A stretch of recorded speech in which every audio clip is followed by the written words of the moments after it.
నమస్తే, నేను Sujatha. Welcome to master key TV. ఇది సామాన్యుడి స్వేచ్ఛకు సంకేతం. తిరుపతిలో ఆల్ తెలుగు ప్రజా పార్టీ ఆధ్వర్యంలో అంబేద్కర్ వర్ధంతి కార్యక్రమం జరిగింది. ఈ సందర్భంగా వక్తలు మాట్లాడుతూ సర్వజనులకు రాజ్యాధికారం, మహిళలకు ప్రత్యేక హక్కులు కల్పించిన మహోన్నత వ్యక్తి అంబేద్కర్ అని పేర్కొన్నారు. రాజకీయ నేతలు కేవలం వర్ధంతులు, జయంతుల వరకే అంబేద్కర్ను స్మరించుకుంటూ ఆయన చూసిన మార్గాన్ని విస్మరిస్తున్నారని అన్నారు. తిరుపతి జిల్లా కేంద్రమైన ఆర్టీసీ కూడలిలో డాక్టర్ బాబాసాహెబ్ అంబేద్కర్ వర్ధంతి సందర్భంగా అంబేద్కర్ వారసులు, ప్రముఖులు ఘనంగా నివాళులర్పించారు. తిరుపతి ఆర్టీసీ కూడలిలోని అంబేద్కర్ విగ్రహానికి ఆల్ తెలుగు ప్రజా పార్టీ ఫైనాన్షియల్ కార్యదర్శి డాక్టర్ పరమశివం పూలమాలలు వేసి ఘనంగా నివాళులర్పించారు. ఈ సందర్భంగా డాక్టర్ పరమశివన్ మాట్లాడుతూ బహుజనులు అంతా ఐక్యంగా ఉంటేనే రాజ్యాధికారం సాధించగలమని అన్నారు. ప్రతి వీధిలోనూ బహుజనులు ఒక వర్గంగా ఏర్పడాలని ఆకాంక్షించారు. ఇప్పటికైనా ఎస్సీ, ఎస్టీ, బీసీ, మైనారిటీస్ అందరూ మేలుకోవాలని వారు పిలుపునిచ్చారు. అన్ని సంఘాలు సంకటమై ఒక్కటిగా ముందుకు రావాలని వారు కోరారు. అలాగే ఎస్సీ, ఎస్టీ వెల్ఫేర్ అసోసియేషన్ అధ్యక్షుడు అంబేద్కర్ స్టార్ కృష్ణ మాట్లాడుతూ రాజకీయ నాయకులు, అగ్రకుల నాయకులంతా వర్ధంతికి, జయంతులకు పూలమాలలు వేసిన తరువాత బహుజనులను మరచిపోతున్నారని అన్నారు. ముఖ్యంగా డాక్టర్ బిఆర్ అంబేద్కర్ మహిళలకు అనేకమైన హక్కులు కల్పించిన వ్యక్తి అని ఈ సందర్భంగా వారు గుర్తు చేశారు. అయినా సరే ఒక్క మహిళ కూడా డాక్టర్ బిఆర్ అంబేద్కర్ను స్మరించుకోవడం లేదని ఆవేదన వ్యక్తం చేశారు. ఆయన అడుగు జాడల్లో నడవడానికి ఏ ఒక్క మహిళ కూడా ముందుకు రావట్లేదని ఈ సందర్భంగా ఆయన తెలిపారు. ప్రతి మహిళ కూడా ఈరోజు ప్రస్తుత సెలవులు పొందుతున్నారంటే, హక్కులు పొందుతున్నారంటే దానికి డాక్టర్ బిఆర్ అంబేద్కర్ ఇచ్చిన వెసులుబాటే కారణమని అన్నారు. తిరుమల తిరుపతి దేవస్థానం ఎస్సీ, ఎస్టీ వెల్ఫేర్ అసోసియేషన్ అధ్యక్షులు మేడికొండ ప్రసాద్ మాట్లాడుతూ దళితులమంతా ఏకమవ్వాలని పిలుపునిచ్చారు. మనమంతా యూనిటీగా ఉన్న రోజే మన హక్కులను, మన రాజ్యాధికారాన్ని మనం పొందగలమని ఆయన గుర్తు చేశారు. మహాపరినిర్వాణం చెంది ఈ రోజుకి సరిగా 67 సంవత్సరాలు. బాబాసాహెబ్ అంబేద్కర్ భౌతికంగా మన మధ్య నుంచి దూరమయ్యి 67 సంవత్సరాలు అయినా కూడా ఆయన అందించిన ఫలాలు, ఆయన కోట్లాది మంది జీవితాల్లో ఆయన చేసిన సంతకం అనేది ఈ రోజు కొన్ని అణగారిన కోట్లాది మంది బ్రతుకుల్లో వెలుగై ఈ దేశంలో వ్యాపించింది. బాబాసాహెబ్ అందించిన రాజ్యాంగం వల్లనైతేనేమి, బాబాసాహెబ్ అందించిన మానవ హక్కుల వల్లనైతేనేమి, బాబాసాహెబ్ అందించిన స్త్రీల హక్కుల వల్ల అయితేనేమి ఈ రోజు భారతదేశంలో ఊరికి దూరంగా శ్మశానానికి దగ్గరగా ఉన్న కొన్ని ప్రపంచం మొత్తానికి చీకటిలో ఉన్నటువంటి అనేక మంది మోగజీవులకి వెలుగునిచ్చినటువంటి మహామేధావి డాక్టర్ బాబాసాహెబ్ అంబేద్కర్ ఈ ప్రపంచాన్ని, ఈ సృష్టిని వదిలి వెళ్ళినటువంటి గొప్ప దినం. ఎవరైనా పుట్టిన తర్వాత మరణించడం తప్పదు. అయితే ఒక కారణ జన్యుడుగా తన భార్యని, తన బిడ్డల్ని, యావత్ కుటుంబాన్ని కోల్పోయి కొన్ని కోట్లాది మంది ప్రజల కోసం ప్రాణాలు అర్పించినటువంటి ఏకైక వ్యక్తి బాబాసాహెబ్ అంబేద్కర్. వారి మరణాన్ని మనం స్మరించుకుంటూ వారి సమాజానికి ఏమి చేశారు, వారి సమాజం పట్ల మన పట్ల ఏమి బాధ్యతలు పెట్టాడనేటటువంటి విషయాన్ని దృష్టిలో పెట్టుకొని మనందరం వారి మార్గంలో పయనించాలి. వారు ఏవైతే రాజ్యాంగంలో పొందుపరిచారో ఆ రాజ్యాంగం ప్రకారం పాలకులు కూడా పాలించాలని సందర్భంగా గుర్తు చేస్తూ, దాంట్లో మరి ఈ రోజు ఎస్బీఐ నుంచి, స్టేట్ బ్యాంక్ ఆఫ్ ఇండియా నుంచి స్టేట్ ప్రెసిడెంట్ సునీల్ గారు మన అభ్యర్థుల మేరకు ఈ రోజు ఎస్బీఐ డిగ్రీ కాలేజీ అమ్మాయిలకి ఈ రోజు సైకిళ్లు ఇవ్వాలనేటటువంటి మంచి నిర్ణయంతో ఈ రోజు విజయవాడ తిరుపతికి రావడం జరిగింది. ఇలాంటి కార్యక్రమాలు ప్రతి ఒక్కరూ పేబ్యాక్ సొసైటీతో ఆయన ఏదైతే సూచించాడో ఆ విధంగా పనిచేయాలని కోరుకుంటూ ప్రత్యేకంగా యావత్ భారతదేశానికి, ప్రపంచానికి బాబాసాహెబ్ అంబేద్కర్ మరణ నివాళులు అర్పిస్తూ సెలవు తీసుకున్నాను. జై భీమ్. నగరంలో ప్రజా సంఘాలు, ఎస్సీ, ఎస్టీ, ఐసీ, మైనారిటీ ఉద్యోగ సంఘాల ఆధ్వర్యంలో డాక్టర్ బాబాసాహెబ్ అంబేద్కర్ గారికి ఘనమైన నివాళిని అర్పించడం జరిగింది.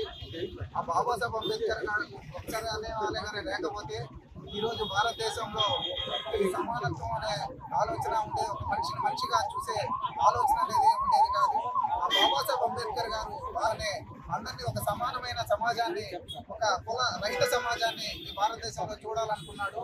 ఆ చూడాలనుకున్న ఆయన రాయబట్టే ఈరోజు ఇప్పుడు ఉన్నటువంటి పాలకులు కూడా ఆ రాజ్యాంగాన్ని ప్రమాదంలోకి నెట్టివేస్తున్నాయి. మనం ఏకమయ్యి సమాజంలో ఎస్సీ ఎస్టీ బీసీ మైనారిటీ వర్గాలు ఏకం కాకపోతే రాజ్యాంగాన్ని మార్చడానికి కూడా ఈ పాలక వర్గం. కాబట్టి ఇప్పటికైనా మనం కళ్ళు తెరిచి ఎస్సీ ఎస్టీ బీసీ మైనారిటీలు భారత రాజ్యాంగాన్ని కాపాడుకోగలిగితేనే ఈ రిజర్వేషన్లు, ఈ మహిళా హక్కులు కానీ పోరాటాలు కానీ కొనసాగుతాయి. కాబట్టి నేను డిమాండ్ చేయడం ఏమంటే ఎస్సీ ఎస్టీ బీసీ మైనారిటీలు భారత రాజ్యాంగాన్ని కాపాడుకోవాలా. భారత రాజ్యాన్ని ఏలాలంటే ఏదైతే తప్పితే భారత రాజ్యాంగం ఏలే పరిస్థితి లేదు. ఈరోజు పాలక వర్గాలు వచ్చి ఎలక్షన్లప్పుడు తాయిలాలకు చిన్న చిన్న బిందులు విరోధాలకి మనం అంకితం అయిపోతున్నాం. అలా కాకుండా మనం మన హక్కుని, మన ఓటు హక్కుని మనకి ఇచ్చినటువంటి అన్ని సమస్యలకు పరిష్కారం అనేది ఓటు హక్కు. ఆ ఓటు హక్కుని కాపాడుకొని మనం మన పార్టీలకు మన అజెండాను ఎవరైతే ముందు వరుసలో నిలబడతారో వాళ్ళకు ఓటు వేసుకొని మన భారత రాజ్యాంగాన్ని కాపాడవలసిందిగా కోరుచున్నాను. డాక్టర్ బాబాసాహెబ్ అంబేద్కర్ వర్ధంతి సందర్భంగా ఇక్కడ విచ్చేసినటువంటి టీటీడీ ఎస్సీ ఎస్టీ ఉద్యోగులు, అదేవిధంగా తిరుపతిలో ఉన్నటువంటి దళిత సంఘాలన్నీ సుమారుగా అన్ని సంఘాలు కలిసి పెద్ద ఎత్తున మరి బాబాసాహెబ్ అంబేద్కర్ గారికి వర్ధంతి సందర్భంగా నివాళులు అర్పించడం జరిగింది. ముఖ్యంగా భారతదేశంలో ఉన్నటువంటి దళితులు, గిరిజనులు, బహుజనులందరూ గమనించాల్సిన విషయం ఏంటంటే గత 10 సంవత్సరాలుగా 20 సంవత్సరాలుగా స్వేచ్ఛ స్వాతంత్రం కరువైపోతా ఉంది. దయచేసి దళితులందరూ గమనించాల్సింది ఏంటంటే మనం అందరూ యూనిటీగా ఉండి కుల ముఖ్యంగా నిర్మూలన చేయాలి. సంఘాలన్నీ ఏకతాటిపైకి రావాలి. మనమందరం కలిసికట్టుగా ఉంటే భారతదేశంలో మనము ఎంతసేపు, ఎందుకంటే రాజ్యాధికారం అంటే చెప్తా ఉంటే రాజ్యాధికారం రాదు. మనమందరం యూనిటీని సంపాదించాలి. ముందుగా అన్ని ప్రస్తుతానికి తెలుగు ప్రజలందరూ మనమందరం ఏకతాటిపైకి రావాలి. మన బహుజనులు, గిరిజనులు, దళితులందరూ ముందుగా ఒక తాటిపైకి వచ్చి మనకున్నటువంటి మనకు కూడా ఒక పార్టీ అంటూ ఒకటి ఉంది. బిఎస్పీ పార్టీని మనము ముందుకు తీసుకెళ్లాల్సిన అవసరం కూడా ఉంది. ఇదంతా ఎందుకంటే ఎప్పుడు సాధించబడుతుంది, మనమందరం ఏకంగా ముందడుగు వేస్తే ఖచ్చితంగా మనం సాధిస్తాము. అంబేద్కర్ యొక్క ఆశయాలను నెరవేర్చాలందరూ కోరుకుంటూ సెలవు తీసుకుంటున్నాను. నా పేరు భాస్కర్, ప్రధాన కార్యదర్శి టీటీడీ.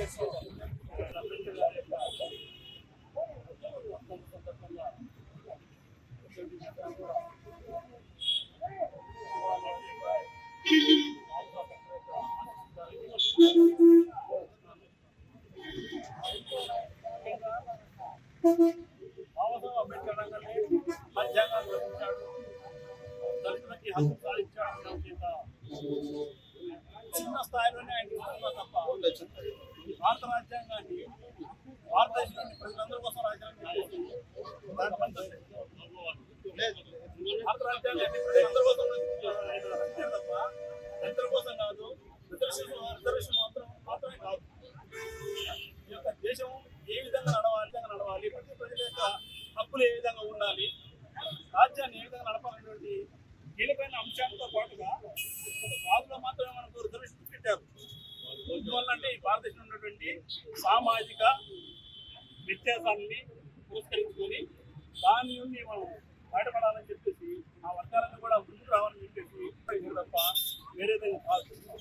కానీ బాబాసాహెబ్ అంబేద్కర్ యొక్క ఆలోచన విధానం ఎవరు కూడా గమనించలేదు. ఆయన చెప్పినటువంటి కుల నిర్మూలన కోసం పనిచేయట్లేదు. ఆయన చెప్పినటువంటి రాజ్యాధికారం కోసం ఎవరు పనిచేయట్లేదు.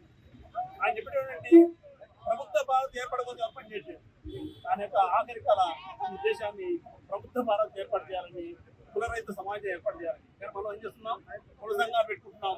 ఎవరికి వాళ్ళుగా కుల సంఘాలుగా విడిపోయి ఈ రోజు చూస్తున్నాను ఇక్కడ ఇంత పెద్ద కార్యక్రమాన్ని. అంటే బాబాసాహెబ్ డాక్టర్ బిఆర్ అంబేద్కర్ 10 గంటల విధానాన్ని 12 గంటల నుండి 8 గంటలకు తగ్గించారు. అయితే ఏ 10 మంది ఎస్సీ ఎస్టీ ఎంప్లాయీస్ తప్ప మిగతా ఏ అగ్రవర్ణ ఎంప్లాయీస్ కూడా బాబాసాహెబ్ చేసినటువంటి కృషి గుర్తించలేదు. మరొక దారుణమైన విషయం ఏంటంటే బాబాసాహెబ్ డాక్టర్ బిఆర్ అంబేద్కర్ అన్ని వర్గాల స్త్రీలకి ప్రసూతి సెలవులు మంజూరు చేయించారు. అదేవిధంగా ఆస్తి హక్కును కల్పించారు. అన్ని రకాల హక్కులు కల్పించడం కేవలం బాబాసాహెబ్ డాక్టర్ బిఆర్ అంబేద్కర్. అయితే ఏ వర్గానికి సంబంధించినటువంటి స్త్రీ కూడా బాబాసాహెబ్ డాక్టర్ బిఆర్ అంబేద్కర్ వర్ధంతి కార్యక్రమంలో పాల్గొనడం మనకు దాఖలాలు లేవు. కేవలం ఎవరు ఆ భావజాలం ఉన్నటువంటి ఎస్సీ ఎస్టీ బీసీ మహిళలు మాత్రం కొంతమంది పాల్గొంటారు. ఇది మంచి పద్ధతి కాదు. నేను వాళ్ళందరికీ అప్పీల్ చేస్తున్నా, బాబాసాహెబ్ డాక్టర్ బిఆర్ అంబేద్కర్ కానీ ఈ రోజు భారతదేశంలో జన్మించకపోతే మీరు ఎప్పుడు కూడా మనువాద శాస్త్రం ప్రకారం మీరు ఆశపడి ఉండేవారు. అది తెలుసుకోండి అని ఉత్తమం తెలియజేస్తూ మరొకసారి మీకు అందరికీ విజ్ఞప్తి చేయడం ఏంటంటే రాజ్యాంగం సాధించడం మాత్రమే మన రాజ్యం వస్తుంది. అలా అంతవరకు కేవలం ఈ మనువాద రాజ్యంలో మనం మగ్గి నశించాల్సిందని చెప్పి సందర్భంగా తెలియజేస్తూ జై భీమ్. ఈ కార్యక్రమంలో ప్రముఖులైనటువంటి అంబేద్కర్ వారసులు, అంబేద్కర్ భావజాలం కలిగినటువంటి ప్రముఖులు పాల్గొన్నారు.